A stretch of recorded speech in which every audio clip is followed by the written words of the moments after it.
Символ Победы дошел до Хангаласского района. Напомним, республиканская эстафета «Знамя Победы», приуроченная к 70-летию Победы в Великой Отечественной войне, стартовала в республике в конце января этого года. Из Покровска передает наш корреспондент Виолетта Засимова.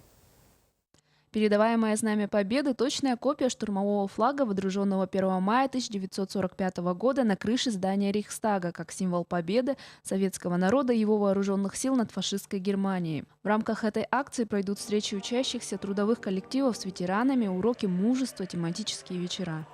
Ну, это, надо сказать, добрая традиция, Знамя Победы. По положению должно по всем улусам, поселениям республики пройти это знамя, да, и к 9 мая вернуться в Якутск. По нашему улусу с 23 по 26 проходил этот Знамя Победы во всех наслегах. Вот сегодня Максаголох передает нам. Покровскому муниципальному образованию мы принимаем и с почестями завтра отправляем на Амский улус.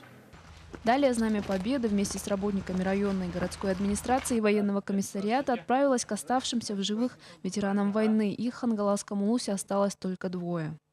Желаю всем жителям Покровска и ветеранам войны и участникам,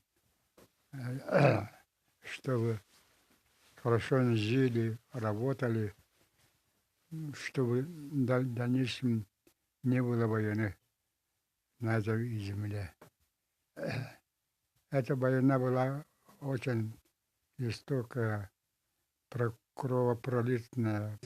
Патриотическая акция «Знамя Победы» в Якутии проводится повсеместно по мере прибытия символа в тот или иной район и нацелена на привлечение внимания общественности и подрастающего поколения к величайшему подвигу советского народа в годы войны. Виолетта Засимова, Федор Тарасов, НВК «Саха», Хангаласский улус.